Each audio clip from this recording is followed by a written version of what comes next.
Celine Cremer is a 31-year-old Belgian backpacker who has been travelling around Australia since June of 2022. She was last seen in a small town called Waratah, a remote part of the northwestern region of Tasmania.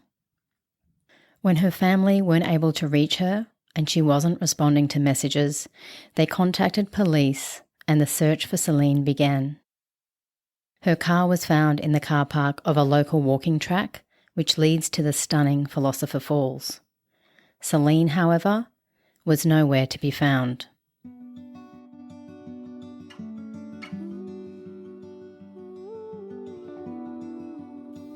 I'm Carla Morgan and this is Bolo, a podcast covering cold and active missing persons cases with the aim of helping families bring their loved ones home. This episode contains content related to abduction and homicide and is not suitable for children. Today I'm covering the very recent missing persons case of Celine Cremer, who went missing just 3 months ago in June of 2023. Did Celine wander off a hiking trail and get lost in the wilderness? Did she fall or somehow injure herself and succumb to the elements? Or did she meet with foul play on the hike or in the days prior? Celine has long blonde hair, brown eyes, and a radiant smile. She has a patterned tattoo sleeve covering her upper right arm and a tattoo across her upper abdomen. Amélie, Celine's sister who lives in Belgium, said in the media that Celine loved her family and friends and had a big heart. She was passionate about travelling and was an experienced backpacker. She'd come to Australia to pursue her dreams. Celine had actually been in Australia for about a year already, studying, working and travelling. She had recently extended her student work visa for another year and had arrived in Tasmania at the beginning of 2023. Her last Facebook post was in February, with a picture of herself standing atop Mount Wellington. I'll post this in socials. It's captioned in French, but the translation is, "A little devil in Tasmania." She was clearly having an amazing time and was loving what Tasmania has to offer. Celine was due to head back to the mainland of Australia in June, and she had a ticket booked on the Spirit of Tasmania for the 21st. But before she left Tassie, she wanted to explore the northwestern area near Cradle Mountain. And that's where she was on a solo trip when she disappeared. The Spirit of Tasmania is a vehicle and passenger ferry that crosses between Tassie and the mainland of Australia. It's the only way to get a car across the Bass Strait, which is the channel between Victoria and the island of Tasmania.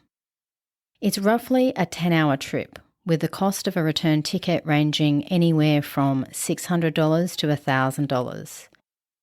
It's a lot of money to pay for a ticket you're not intending to use. And when the 21st of June rolled around, Celine didn't board the ferry, nor did she cancel or postpone her booking. Here's a timeline of Celine's whereabouts in the lead up to her disappearance. Celine's last contact with her family was the 16th of June, when she sent through some photos of her time in Tassie. On the 17th of June, she was seen in the town of Waratah, and this is the last confirmed sighting of Celine. Waratah sits alongside the Savage River National Park. It has a population of about 250 people and is very remote. It's pretty much surrounded by dense forest, national parks and reserves. The town itself sits at the top of a waterfall, Waratah Falls, and was built to support a massive tin mine at Mount Bischoff. It's believed Celine had plans to go on a bushwalk to Philosopher Falls, a 10-minute drive from the town of Waratah, though it's not clear when she planned to do this. To get to the falls, you head southwest out of town along Waratah Road, then make a right into Butler's Road. The car park for the walking track to the falls is about 1 kilometre along that road. The falls themselves are set in thick rainforest and it's mountainous, but the track is wide and easily accessible. It's just under an hour to walk there and back, about a 3-kilometre track in total. It's mostly flat, with a set of stairs at the end that go down to a viewing platform where you can see the falls. It isn't considered a difficult hike at all. Locals say they walk it all the time with their kids, so it's a popular track for townsfolk and tourists alike. Celine is an experienced bushwalker, and it's believed she was only equipped for a light day walk, which is what it should have been. Her family requested a welfare check on the 26th of June when she wasn't responding to messages and they could no longer contact her. This was very out of character for Celine. As her sister Amelie has said, Celine communicated regularly with her family, so to not hear from her for over 10 days was highly unusual. The next day after her family contacted police, which was the 27th of June, her car was found in the Philosopher Falls track carpark. Police believe it was likely already there on the 20th of June, 7 days earlier. But they also say it's possible it could have been there as early as the 17th. It's a white Honda CR-V with the number plate E40TF. I'll post an image of the car on socials for you. The reason they believe she was out there as early as June 20 was because that was the last day her phone had signal and it pinged somewhere out in the area near the falls. If the phone last had a signal on June 20, she may have been out there earlier than that, as some phone batteries last longer than a day, especially if she had got lost and was turning her phone on and off to conserve the battery.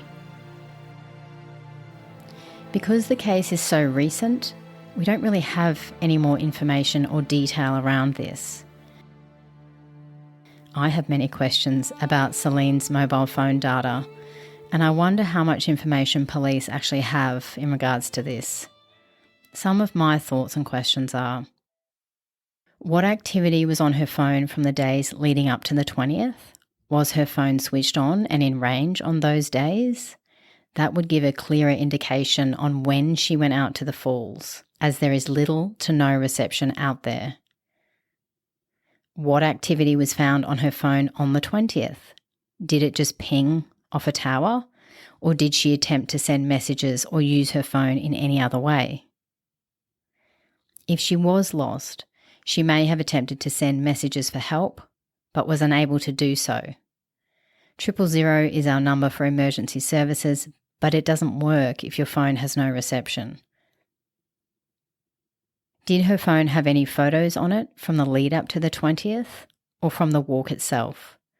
This would surely provide confirmation of her movements in the days leading up to the 20th and therefore help police narrow down which day she went out there. Lastly, were location services turned on, and if they were, can any data be retrieved on her location despite the phone being turned off or out of range? When I was asking myself these questions, it reminded me of the case of a fellow Belgian backpacker, Theo Hayes.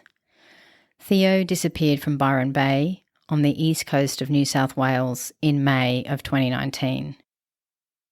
He had left the Cheeky Monkeys nightclub in town and was thought to be heading back to his hostel, but he never made it back there. Initial search efforts focused in on the area in the town where he was last seen on CCTV footage leaving the bar and in the surrounding areas of his youth hostel. But it wasn't until his family were able to log into his Google account, where they discovered a ton of information about that night, that authorities realised they'd been looking in the wrong place. The data that was uncovered was very detailed and guided the next round of search efforts for Theo. We were able to see that when he left the bar, he was using Google Maps to get directions back to his youth hostel, but for whatever reason, and most speculate that he met up with another person or a group of people, for whatever reason he didn't follow those directions or he went the wrong way and he ended up walking through bushland to Tallows Beach. They were able to trace his steps, how fast he was going, and where he ended up. At times he was running through thick brush. According to the phone data, he watched a YouTube clip of one of his favourite Belgian shows on the beach and sent a WhatsApp message around 1 a.m. Then his phone lost signal, or he switched it off, or location services were switched off. There are a few different reports on this. And that was it. Theo has never been found, nor has his phone, though they did later find his hat in bushes near the path that he took to the beach that night. It's also believed that he moved away from the beach and climbed the headland near the Byron Bay Lighthouse around the time or just before his phone went silent. Admittedly, Theo's phone was switched on and in range, so this data was retrievable, whereas with Celine, we know she was in an area with virtually no reception or patchy at best, but it still might be that there is data on her phone that can provide more information as to what happened to her that day, or at least what she was doing in the lead up.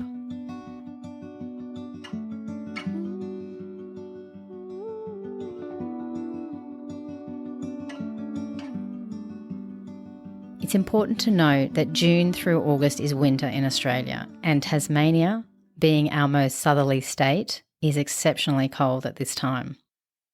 The temperature lows during the period when police believed Celine to be at the falls were between 5 to 8 degrees Celsius during the day, going down to about 1 to 2 degrees at night. That's 41 to 46 in Fahrenheit during the day and about 34 to 36 at night. There was snowfall recorded in the area at the time Celine was missing, and a weather alert was issued to bushwalkers in Tasmania in the weeks after Celine was last seen. Police say when they consulted experts that given the weather, the low temperatures and rain, that survival in the terrain would be very unlikely. Extensive searches were conducted along the trail of the falls and the surrounding areas. It's dense rainforest and quite mountainous around the area, despite the track itself being pretty flat. Tasmanian Police, SES and Search and Rescue covered the walking track, the falls and the surrounding bushland. ATVs, helicopters and drones were also used to look for Celine, and teams rappelled down from the waterfall's viewing platform. Swift water rescue teams were also called in to scour the pools at the bottom of the falls in case Celine had fallen in. All searches have failed to locate her phone or belongings or anything of note, and on July 10, search efforts were formally suspended. Then, new information in relation to Celine's mobile phone activity provided an additional area of interest within the Philosopher Falls area. Police Western District Commander Stuart Wilkinson has said, and I quote, "We do have evidence of Celine going off Philosopher Falls track. The terrain is extremely challenging." I believe he's referring to an area where they now understand Celine's phone was when it last pinged. Towards the last weekend in July, a New South Wales cadaver dog called Wags was sent down to Tasmania to assist in the hunt for missing teenager Cheyenne Lee Tatnall, who was missing from Launceston, also in the north of Tasmania. Sadly, Cheyenne Lee's remains were found that very day, so Wags was sent up to Philosopher Falls to look for Celine. Wags didn't find anything, despite a 3-day search. Celine's close friend was also there at the time, and police walked the track with her and provided her with all the details of their investigation. Commander Wilkinson has said, like many areas of Tasmania, when you go off those formed tracks, you can walk 15 metres into that bushland, turn around, and you feel like you're not quite sure where you are. With conditions being like they were, windy and wet, police do believe that she has gone off the track and gotten lost in the wilderness. However, he did say that while police were of the view there weren't any suspicious circumstances in relation to her disappearance, they always keep an open mind and will keep the investigation open. The obvious theory is that Celine went on a bushwalk that day and got lost in the wilderness. Without knowing what mobile phone data they have or any further information, we don't know 100% if it was her who was out there walking the trail that day. It's possible, and this is speculation of course, that Celine met with foul play in the town of Waratah, that her car was dumped at the car park and her phone discarded in the bush off the trail. Surely though, her car would have been forensically examined and that theory ruled out. It's still possible then that Celine drove herself out there and met with foul play on the trail itself. I do remember hearing in the media, though I couldn't find a written report on this, that a hiker had come forward saying they had seen Celine on the trail that day. So it is likely that that's where she was, but it still doesn't mean she couldn't have met with foul play while she was out there. The area is now open to the public as police believe that Celine went well off the beaten track and is not in an area where people will generally go.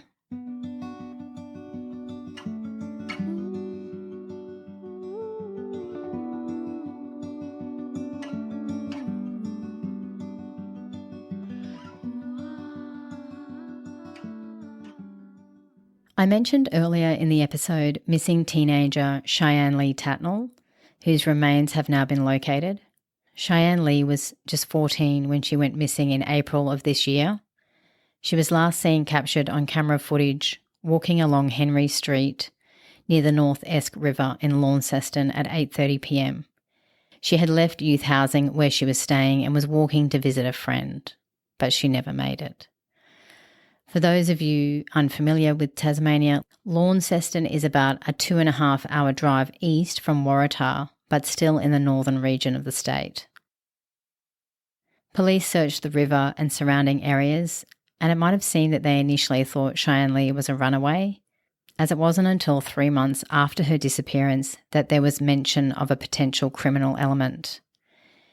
It appears that they received information that led them to search bushland on a track near Bowler, where they did find Cheyenne Lee's remains. A property in a separate location in Scottsdale was forensically examined along with the area she was found, and after a criminal investigation, a 36-year-old Tasmanian man has been charged with her murder. I'm not saying there's a connection between Cheyenne Lee and Celine, but they were both missing persons at the same time in areas that were 2 to 3 hours apart in Tasmania, which is a very small part of Australia. I'm also pointing out that it's evident that police believe Celine is missing because she has gotten lost or been injured in the bush. But after extensive searches and no sign of her or her belongings, we can't rule out foul play. The fact remains that Celine and Theo are both still missing. They are just two of numerous missing backpackers in Australia. In 2022, there were 90,000 working holidaymakers backpacking here, and each year approximately 300 go missing. Some of these are accidental, people going missing off trails or disappearing out at sea. Some are victims of foul play, and some go missing of their own accord. Celine and Theo are both very high-profile cases, but their families are all the way across the world in Belgium, and they need our assistance and that of our community to help them find answers and bring their loved ones home. Police would like anyone who saw Celine at the falls that day, or spoke to her, or spent time with her when she was in Tasmania, to please come forward. Any small piece of information can help find Celine and bring her home, even if you think it's insignificant or something they would already know. If you or anyone you know anything at all about Celine or about Theo, please contact Police Link on 131 444 or call Crime Stoppers, anonymously if you like, on 1800 333 000, or you can submit a tip online at crimestoppers.com.au. Thanks for listening to Bolo. If this episode has brought up feelings for you and you need support, please reach out to Lifeline on 13 11 14 or Respect on 1-800-RESPECT. You can connect with me on Insta or TikTok at bolo.pod, or email me at bolo.pod@icloud.com if you have a case you'd like me to cover. There's also a form on my Insta profile that you can fill in. If you're enjoying the podcast, please go to Apple, Spotify, or wherever you like to listen to rate and review. This really helps our stories be seen and heard by more people. Thanks again for listening, and until next week, stay safe. I'd like to give a little shout out to Ruby, my newest subscriber. Thanks for supporting me and Bolo. And if you'd like to support the show, you can go to the link in the show notes to subscribe, or to the link to buy me a coffee, which goes towards helping me cover the costs of the podcast and create new content. Thanks again, Ruby.